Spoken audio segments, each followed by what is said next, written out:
Secondary, if you're in Sea Pines, I would recommend going to South Beach. Okay.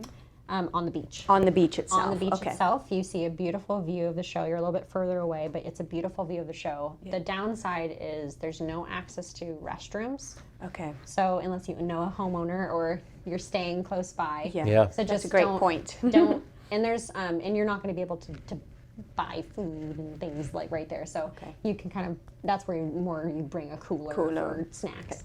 And then the other side for Harbor Town is being on Daufuskie. Okay. Is exceptional.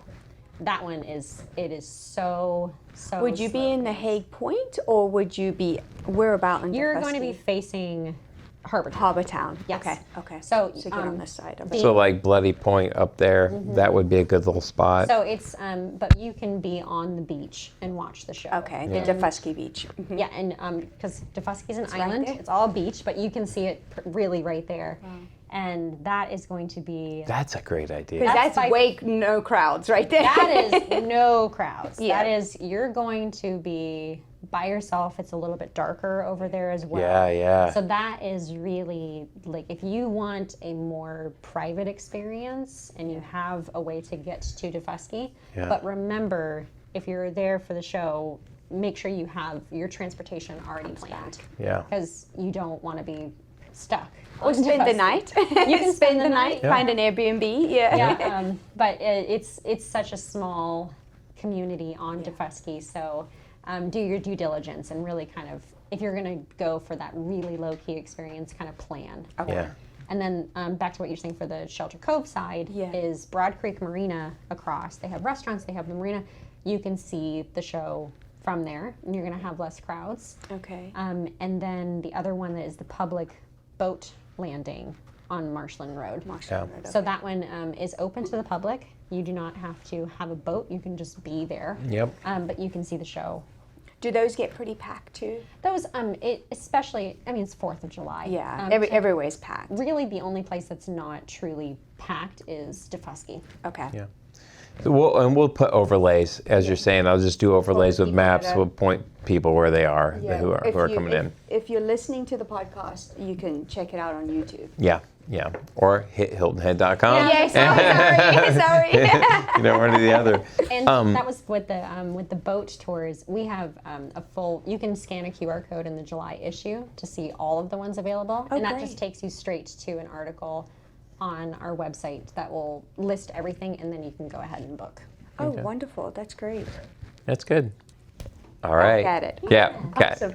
Well, thank you for sharing so much about the 4th of July. That's just such great info. Do you want to talk a little bit more about some other summer activities? Yeah, so outside of the 4th of July and Tuesday night fireworks, there are summer activities happening every single night of the week. Okay. So if you are ever bored on Hilton Head, especially during the month of July, just... There's something wrong. Go read some events. Exactly. Pick up that magazine. Pick up a copy. There are activities within Sea Pines every night of the week. There's wagon rides. There's like they said, the DJs.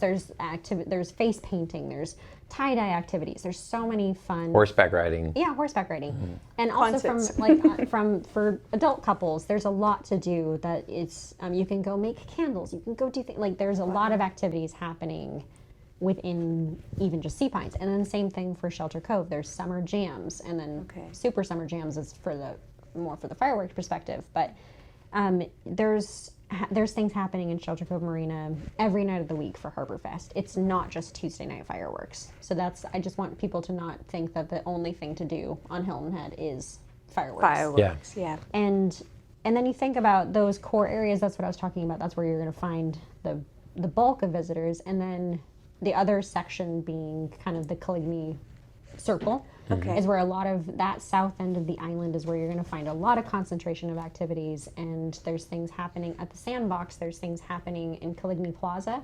What's the Sandbox? So the Sandbox is a children's museum. Okay. And they have summer camp activities. They have, it's a great place to take kids. Yeah. And then across the street at Coligny Plaza is the original...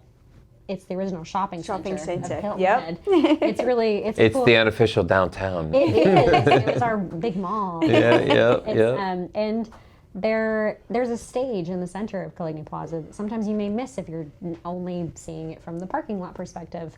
And don't park there if you're going to the beach. Can I ride my bike in there? You can ride your bike there. Okay. So yes, but do not use Coligny Plaza's parking lot if you're planning on going to the beach. That's right. You will Get towed. Yep, for sure. And that is very, very inconsiderate. Yeah. So like those businesses and those people need those parking spaces. But Coligny Plaza, they have music happening every single night of the week. They have things. They have activities in the kiosks. They have various shops have specials during the summer. Yeah. So I think that is kind of what I was saying is slow things down and just really absorb every area you're in. Yeah. Don't just get there. If you don't immediately find something to do, don't give up. Like just walk around. Just take a beat and really kind of just soak in what every place has to offer. Yeah, and we didn't even mention Celebration Park.